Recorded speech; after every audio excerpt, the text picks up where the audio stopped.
Hi there.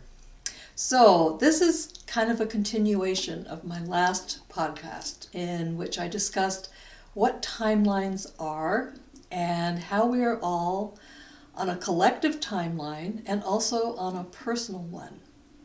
And I described how the collective one split back in 2012 into two branches, one headed for the fifth dimension and the other headed in another direction. I also described how the two branches of it have since diverged more and more away from each other. And this has caused some difficulty for people who have friends and family on the other timeline. Both timelines are now flowing through the fourth dimension, but on very different levels within that dimension. I also discussed at length the different kinds of experiences you can have on your personal timeline when you're making a jump to a higher one with a higher frequency. Timeline jumps can be really intense and puzzling and draining, but they're just an integral part of the ascension process as we keep shifting up into to ever higher frequencies. And lately, the jumps seem to be getting even more intense. So in this podcast, I'm going to discuss ways you can approach the difficulties of a timeline jump to make it a whole lot easier. And then I'm going to describe what are called timeline wobbles. And this is kind of a fun thing to be aware of. And finally, I will tell you about very advanced technology that the secret space program has been using for a number of years that has been able to predict the future of humanity and the planet. Something else that's really interesting. So, let me talk about first the moving into a higher timeline and what to do to make it more comfortable. How can we make it easier and smoother a jump? Now, of course, everyone is unique and there's no one answer, but I think we can say that there are probably some guidelines that can help. Essentially, what it involves is learning how we can consciously raise our frequency. Now, first of all, I want to say that we can just kind of passively wait for life to teach us what we need to learn and then make the jump that way, because it will do this eventually. But it can be somewhat brutal, just remaining passive like this. And it can get really uncomfortable remaining in a state of unresolved issues. Even if you resort to addictive kinds of things, like alcohol or drugs or sex to try to ease the uncomfortable feelings, you'll probably find that these things just don't cut it anymore. And what does work to shift more comfortably into a higher frequency timeline is facing yourself honestly. Your ascension actually demands this.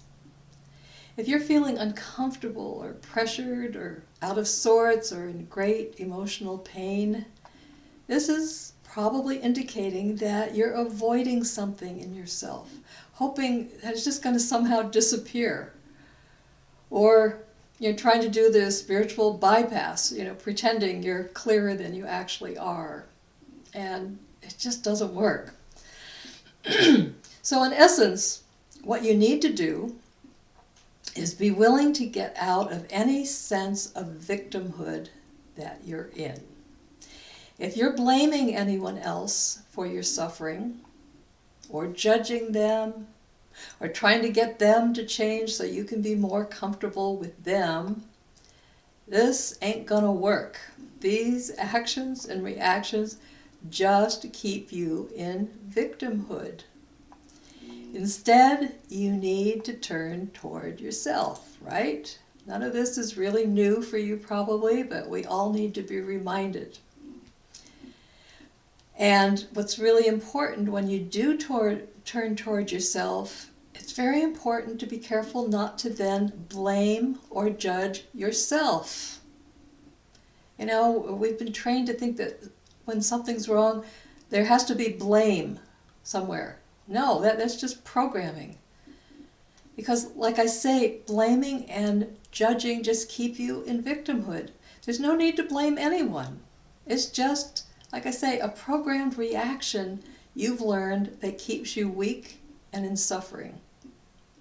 Instead, you need to be compassionate and understanding about the suffering you're experiencing.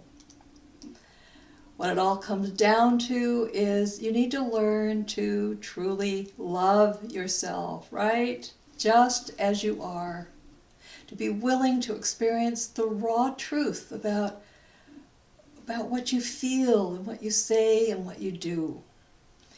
And to realize that living in this controlled 3D reality has been damn difficult and unfair. If you can stay out of judgment about yourself and simply love yourself entirely just as you are, you're well on your way into vibrating at a higher frequency. In a certain way, it's very simple in this way. Not easy, but it's simple. And then the next step is to learn to meet your own emotional needs and not demand that others meet them. Other people can help, but you need to be the primary person meeting your emotional needs. In other words, this process involves taking charge of your own sense of well-being. It demands that you step into responsibility over how you feel and think and how you act, and to see how this gives you a sense of empowerment.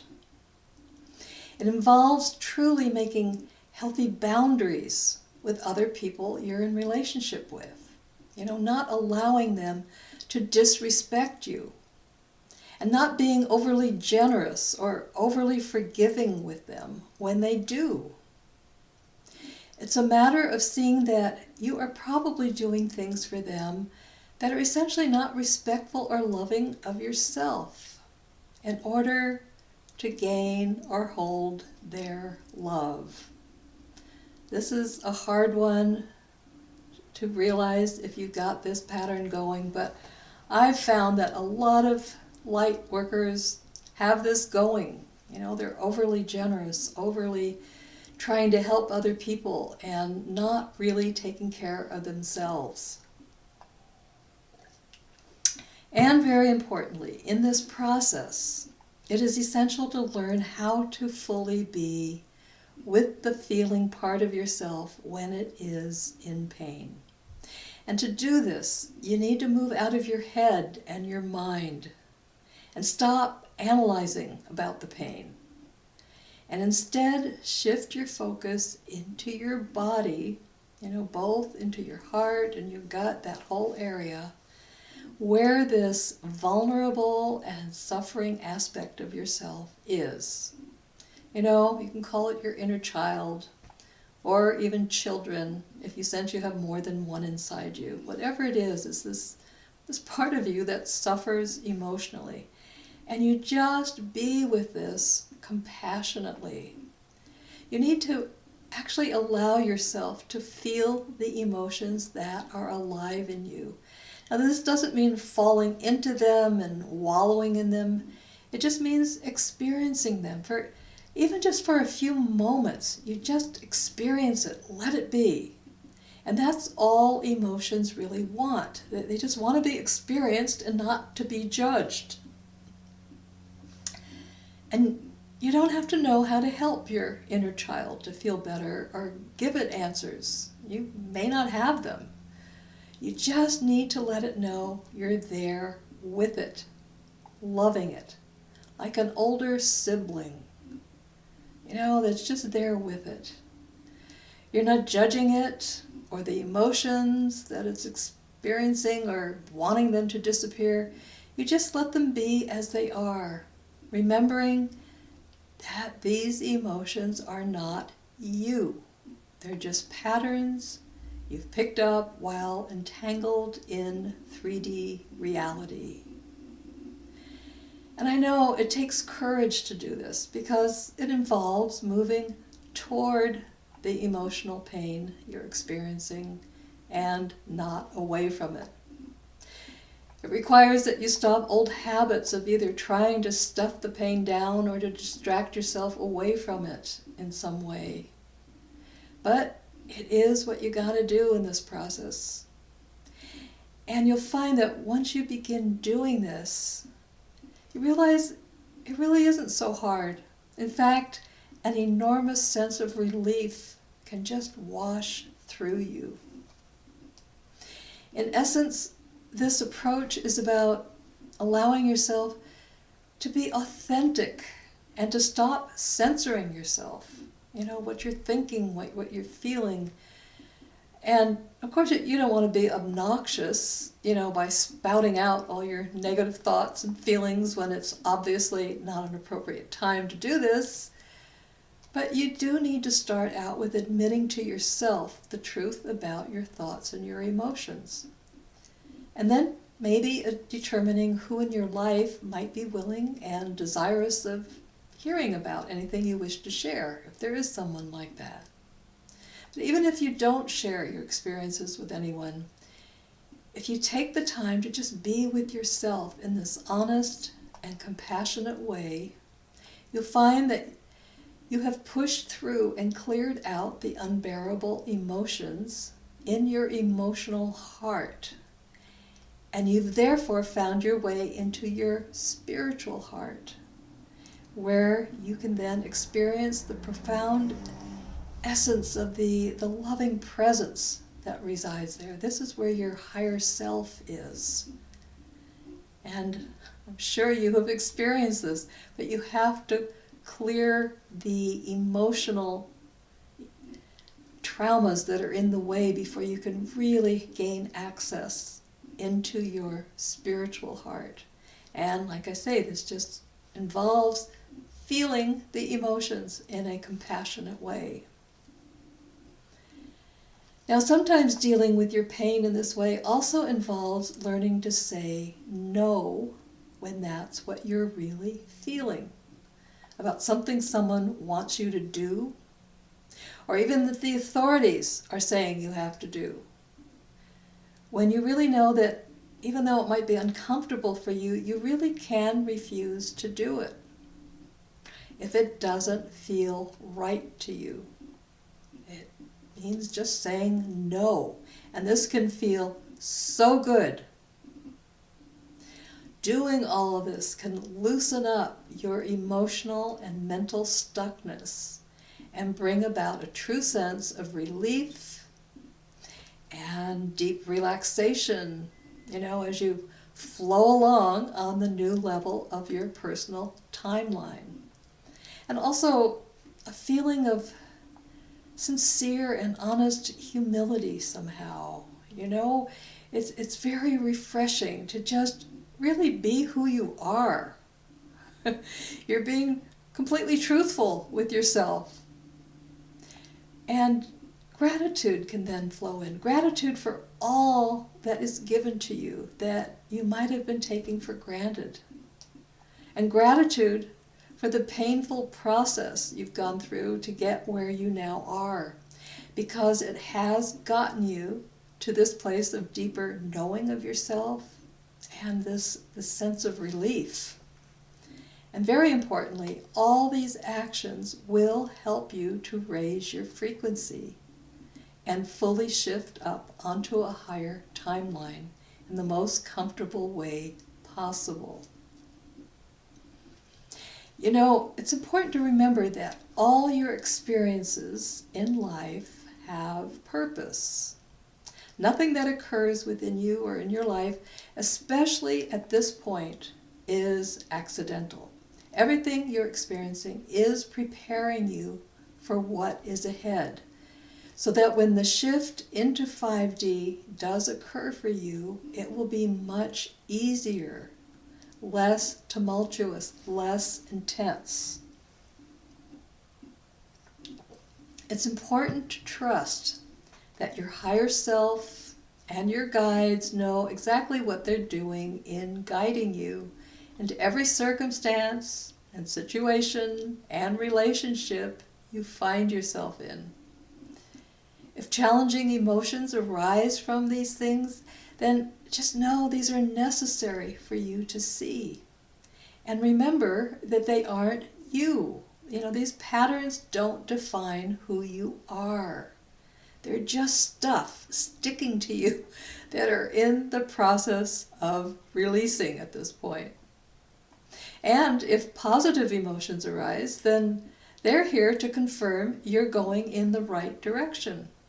So all your experiences have purpose in preparing you for ascension into the fifth dimension. So that's basically what I have to say today about how to deal with these timeline jumps that are initially really comfortable. What you need to do to kind of smooth them out. It's all about loving compassion for yourself. And you can just keep in mind that whatever is happening in your life, you can just kind of relax and trust.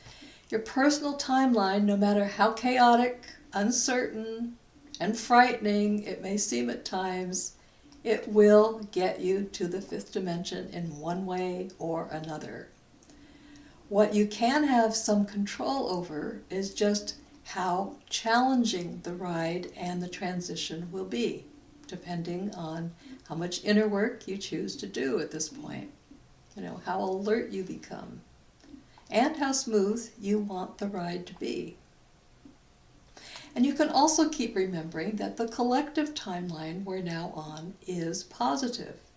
Actually, as I explained in my previous podcast on the collective timeline split, both branches of it are going in a positive direction now. But the timeline into the fifth dimension is just leading us there, no matter how difficult things be, despite how chaotic, scary, and violent the world may seem at this point. Remember, these are the end times we're living in, the end of the controlled 3D, 4D realities on this planet. But it's not the end of humanity or of the earth. We just need to make it through these times in which the old reality continues to fall apart and collapse. This is what we're seeing. All the corrupt institutions need to go so the new reality can fully flow in onto the planet. If you still have any doubts that the collective timeline is now secure, it's a secure, positive one, you might be interested in watching a fascinating video that came out a few years back by a whistleblower who had worked for the U.S. military for many years in deep, secretive work.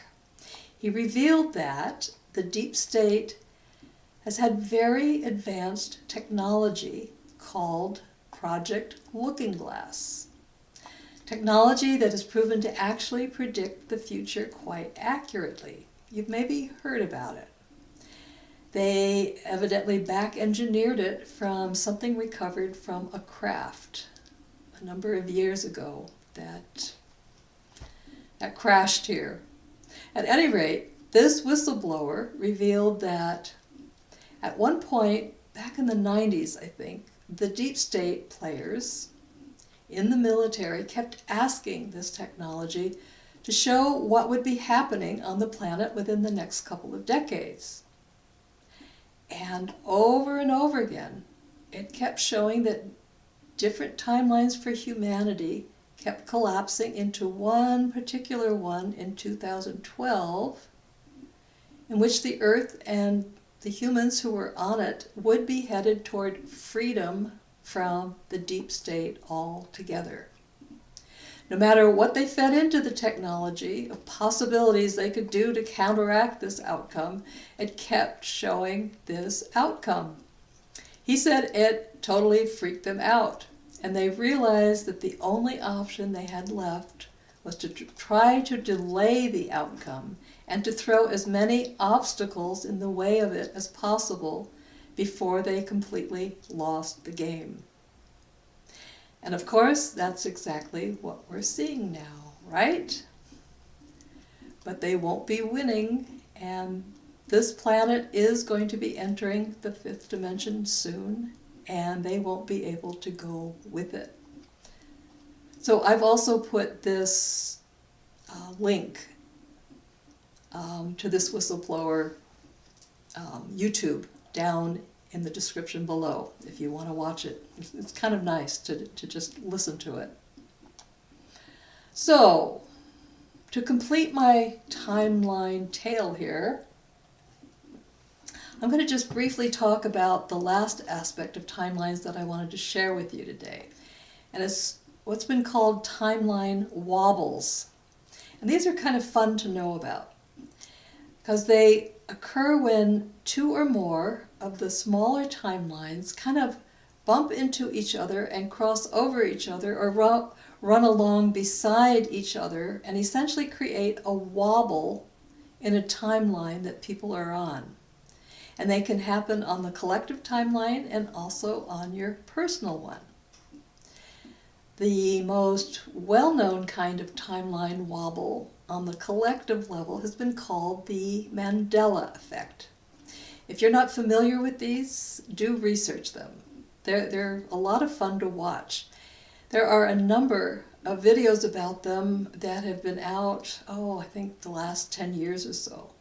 But essentially, they outline how whole groups of people have two very different memories about what has happened in the world during a certain period in the past.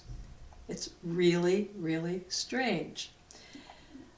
The most famous one has to do with people remembering Nelson Mandela in South Africa actually dying in prison. And another group of people very clearly remembering that he not only lived, but eventually became the prime minister. It's really a bizarre phenomenon and interesting to learn about. And it can be very confusing, how clear the memories of both groups are. Other Mandela effects involve the names of certain well-known products and how some people who were on one timeline clearly remember a product being named something different from what it's now named. And the other group has no memory at all of this. It's always been called what it's called now. There are many examples of this and of other subjects too, in which different groups of people clearly remember two different things occurring. So, like I say, these are interesting to research. But the same kind of wobble can also take place on your personal timeline. And it happens when it seems as if two very different events happened during the same period of time in your life. And there seems to be proof that they both occurred, no matter how impossible it might seem. I'll give you an example of something like this that happened to me during a period when I was experiencing a number of these weird events at one point. And this was when I had just received a blouse in the mail that I had purchased online. And I was debating on, whether I should return it or not. I had a sense I probably wouldn't ever really want to wear it, but it was a pain to have to return it, right? But then I decided, okay, I will return it. So I took it out of the closet and I found the wrapper it had come in. That was in my wastebasket, and I wrapped it up again in this wrapper. And then I went online and got the mailing label and, told Amazon I'm returning this thing. And the next day I took it to UPS and I got a receipt for it. Well, the next day I was looking for something in my closet, and lo and behold, there was that same blouse I had just mailed the day before. I was stunned. I thought I was going crazy. And I immediately looked in the wastebasket there, and there was the wrapper I had used to send it back in. So then I ran into the other room and found the UPS receipt on my desk, clearly indicating that I had sent it. But when I went online, I saw that as far as Amazon was concerned, I'd never started the process of returning it. So here I was, holding in one hand the UPS receipt, saying I'd sent it back, and in the other hand was the blouse that I still had. So this is a real timeline wobble, and I've had a number of other ones that are just as strange. You just can't, it just feels like you're going crazy. But it's actually just something that can evidently really happen now, especially now that we're in the fourth dimension. And so if this happens, they're just simply things we need to get used to as we travel through this strange dimension. And it's probably going to get even stranger as time goes on. All hell is likely going to truly break loose in this next year, as the truth really begins to come out about what's happening in the world.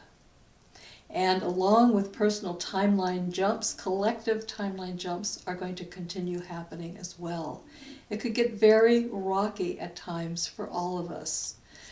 So just be prepared as best you can, so you can be there to assist others who will be forced to wake up very, very abruptly.